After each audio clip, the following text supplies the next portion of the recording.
Good morning, everyone. My name is Katie Muller, and I am to introduce Lisa Robinson. Lisa Robinson, CFLE, is a program manager for the National Safety Council's Our Driving Concern Texas Employer Traffic Safety Program that is funded in part by a Texas Department of Transportation Traffic Safety grant.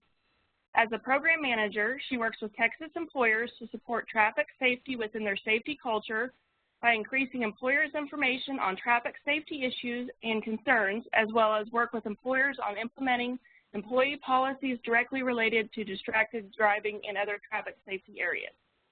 At this time, I'm going to go ahead and pass it over to Lisa.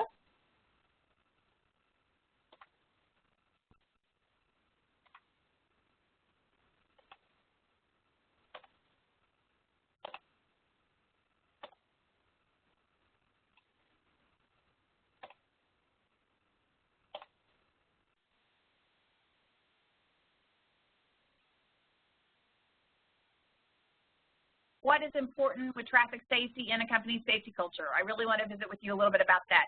Feel free, if you've got any questions as we go, to use your chat button to send me a question that I can answer. So welcome again on our Tuesday morning. Motor vehicle crashes, they are the #1 cause of workplace job-related deaths, and they're preventable. They're also the number of countless injuries that occur on the job as a result of transportation and motor vehicles. So if they're #1, why aren't we doing something about it? You know, in Texas, we like to be known as #1, but we really want to be known for football and other things, not for being #1 in the nation for workplace job-related deaths due to transportation, especially when we know they're preventable. So I think that's important to keep in mind. We know that in 2014, there was 524 overall fatal occupational injuries, and 237 of those were transportation-related. So that's 45%.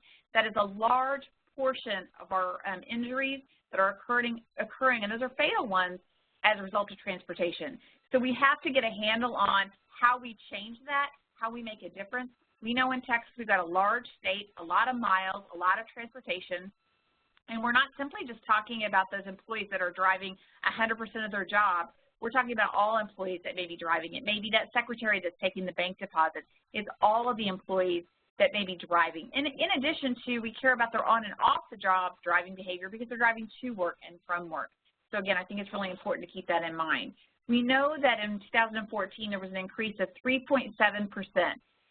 We don't want to see an increase, but we also know that the economic loss was $28 billion as a result. Excuse me, $28 million as a result. That's a lot. That's an extensive amount of cost to the employer, to individuals. So these are things that we need to really look at and figure out how we change and how we change that. So why would an employer really care about that? We talk a lot about the things that we're required to talk about. We may be doing GDC, but why does the employer really care about everything? Well, the bottom line. I mean, when we start talking about the losses to the employer, and it's not just simply the cost when there's an injury or a fatality, but all the costs in addition to that. The liability. In the news, we've heard a lot about the liability. We're constantly hearing more and more about the cases that are being brought against employers and people who are driving as a result of being distracted on the roadways. So the liability is huge and it's increasing over time. Employee retention, that is a key piece too. I always remind employers that if you've got an employee that has a limited job capacity, they can only work from 8 to 5 or 9 to 6 because they're restricted on their driving hours. You have an employee that has to leave to go for alcohol or drug testing or training or education, or that employee has to be gone. Maybe it's a family member of that employee, but they've got to be gone as a result of something that deals with traffic, a traffic citation or traffic fines or issues involved. That impacts the rest of the employees at that company, because when you have a department of 5 and one person is continually gone, you have 4 people picking up the slack of that entire department. And they tend to get, you know, that impacts their morale. They're doing the same workload, even though with an employee gone off and on. Also, not only that, but the employer faces the cost of replacing that employee. It's not inexpensive to replace an employee. When you start talking about how you hire, train, retrain, do all of those things involved with replacing an employee, there's costs involved to that employer, as well as, you know, it impacts the other employees in those departments. And again, there are costs associated with an employee or a family member of an employee at a crash or DUI. There's medical, there's missed work, the shift in ability to perform the job they do. There was a new law in Texas even regarding an ignition interlock, and if one has been required for that person in court, then if they're driving as a part of their job, they also have to do that with the vehicle that they're driving. So again, why employers? Well, we know it's the #1 cause of job, workplace, and job-related deaths. No other workplace injury has this designation. Knowing that, it makes you think about all the things that we are doing when we think about safety, but we got to look at how much then are we putting in regarding making traffic and transportation safer for our employees. We know that 80% of Texans have an employer or live with someone who does, so that's why an employer is the natural fit. Because again, all of this does impact the employer, it impacts the employees and the coworkers as well. And again, employees may drive as a part of their job. We have a large number, again, of jobs and occupations where we do have people traveling every day as a part of their job. We know it impacts the bottom line. It impacts those costs. We know that the employers bear the cost for injuries. And again, that's on and off the job, not just on the job driving, but employers will bear those costs. And we know that the coworkers are impacted. When coworkers are unhappy, that changes the whole morale and the whole thought process within that company. And that's really important to keep that in mind. And we're all impacted by someone who drives and has a crash. Because if that employer's bottom line is impacted, you can't do raises. You can't do some of the other things that you would like to do for your company and those employees whenever your costs are so high. So again, money talks. What do we know? Well, we know the average workplace motor vehicle workplace crash will cost the employer more than $24,000, and that is just a crash. If the employee is injured, the average cost increases to more than $125,000. That's significant. That is not, those are not small numbers to be thinking about. That really impacts the employer significantly. And again, off-the-job crashes are especially costly, accounting for about 80% of vehicle crash health-related fringe benefit costs and 92% of the employer crash-related health care costs. That is significant. And again, if we know that we can put traffic safety in a positive way, it doesn't really cost the company a whole lot of money to be really having those conversations, you can impact those costs significantly. And I mentioned it previously, employer liability. That is significant. We continually, I can't tell you how many times that I'm picking up the newspaper or I see a news feed, and there's constantly, a judgment, a lawsuit. There's something going on that's happening. We've all heard about the one down in Corpus Christi with the Coke driver, and that was not a Coke truck driver, but that was a Coke salesperson in a vehicle driving that had to crash. We all are hearing about these, so we know that that employer doesn't want to be in the news for that. So again, there's a lot of multi-million-dollar settlements happening as a result of issues regarding transportation and traffic. So again, what are some of the positive impacts? We started doing an award 2 years ago through this program that we've got, the Our Driving Concern program. And what we know is some employers have shared with us that they've seen a reduction. I'll tell you, Nowco Champion from Houston showed that their efforts have resulted in a 13% reduction in total vehicle incidents in the first quarter of 2015 compared to that same quarter in 2014.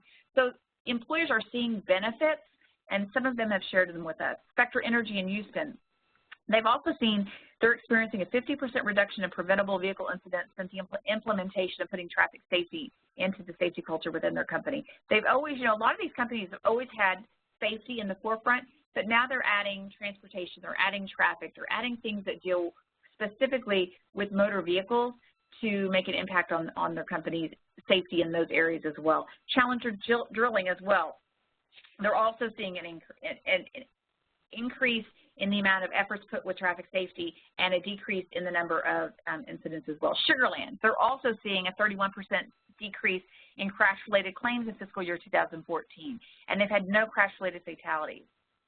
And also MedStar down in Fort Worth, they're also seeing through aggressive traffic safety campaigns, training, and face-to-face coaching that they are seeing a decline in the number of and the severity of their collisions. In addition, they're seeing individual unsafe behaviors continue to trend downward.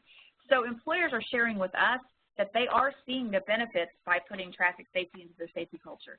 So we are hoping that through sharing best practices, more employers can take some of those ideas. So what can you do? Look at your cell phone policy. What are your bans? What are those policies that you have in place?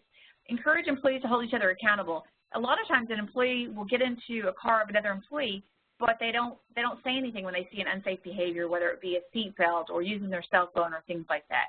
You also want to focus on and off the job, because off the job motor vehicle issues impact your costs as well. You want to talk about continued ongoing safety education. I think that's really key, and I think that's one of the most important things, that if that's the only thing you remember from our conversation today, is that it's got to be ongoing. CDC is wonderful. There are a lot of good things with using programs like that, but that's once every, most companies it's once every 2 years maybe, possibly something along those lines. And I believe that this conversation has to be ongoing and consistent. It has to be continual. I always believe rewards. I always say employees are a lot like children. Rewards. When you reward for positive, that decreases negative. And I'm a big proponent of finding positive ways to hold, those people that are doing things right, show those as examples for the rest of the company. And again, hold employees accountable for breaking policy. If you have policies in place, but you don't adhere to those and you don't enforce those, that has let everybody know that all of the policies really aren't important or they're not relevant and they're not enforced. So why do I need to follow them? So again, but another key piece is making sure that your employees know what your policies are. And again, those are through having conversation or different ways that you communicate your policies. And that is really key. One thing I want you to know about the Our Driving Concern program, you may or may not be aware of it, but it's a free program. You don't have to be a member of the National Safety Council to take advantage of all the great opportunities, all the programming, all the information, all of the resources that the Our Driving Concern program has. So be aware that, again, it's at no cost to Texas employers, and we're happy to share the resources and the materials. Some of the things that we have is a train-the-trainer model for risk managers, HR, department managers within a company. We have webinars. We try to do 10-minute, 15-minute webinars, and then we also do hour-long webinars. We also have 2 newsletters that come every month. We've got resources for company health fairs. We also have the Traffic Safety Award. We have fact sheets. We have posters. Something new that we've just started is our toilet tabloids that can be posted. So we're constantly looking at new and different ways that we can provide resources to our employers, whether they're using them in an office setting or out of an office setting and on the go. We have some things called tailgate talks. We also have some brand new safety coach cards that are coming out, and you can find those on our website. One of the things that we do with the Train-the-Trainer, we are talking about a lot of the important issues: distracted driving, impaired driving, aggressive driving, passenger restraint. We're also talking about prescription drugs and drug impairment, and we're also talking about fatigue. So we're continually looking at all the things that are really important for employers to know and have resources and knowledge about, and things that they can utilize within their companies. And again, it doesn't require a lot of their time or effort. It's things that they can use in 2 minutes to an hour. They can pick and choose some different things that they can do. Our new website is brand new. It's up and running, txdrivingconcern.org. You can find a lot of the resources, a lot of materials on there, all sorts of things that you can locate on our website. Now, we're really excited about the new website, so I encourage you to take some time to go look at it and find all the different things that you can take advantage of. Like us on Facebook. We've got a lot of social media that we try to utilize to make sure everyone stays up to date. We've got a group on LinkedIn. We've got a Twitter feed, and we also have a Facebook page. So try to stay connected with us through our social media. We try to post a lot of new things that are going on as a result of what's happening program-wise, and I encourage you to take advantage of that. But I do want you to remember, taking advantage of using training, education, and outreach to stress the importance your company places on safe driving habits on and off the job, as well as to talk to your employees about your company policies. And again, do these in an ongoing manner. I encourage everybody to take the information that you've taken from our 10 minutes together and find ways that you can implement that conversation, that dialogue, post that poster. Put some information in your own company newsletter. We've got a lot of companies that use things in their intranet with their company portal. So I encourage you to take a few minutes and think about the different ways that you can utilize resources in an ongoing manner and think about traffic safety and transportation on and off the job to impact your costs and the well-being of your employees. Are there any questions that you have for me this morning? If you hit the chat button, I'll be glad to answer any questions you might have.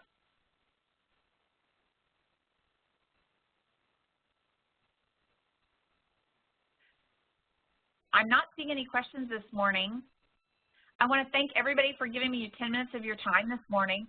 Feel free to get in touch with me if you have any questions. If you'd like to attend a Train the Trainer, we have one upcoming March 22nd in San Antonio. It is free. We also have one March 23rd in San Marcos. It is free as well. I encourage you to take advantage of these opportunities. Feel free to get in touch with us if you have any other materials or resources that you need to do the jobs that you do in Texas to keep your employees safe. Thank you and have a great day. Thank you, Lisa. I wanted to, Lisa spoke a little bit about the upcoming trainings that we have. Those are available on our website, TX Driving Concern, under resources. There is a link to the upcoming trainings, so you can find all the information there, as well as any of the previous webinars and the upcoming webinars that we have. Thank you for your time and have a safe day.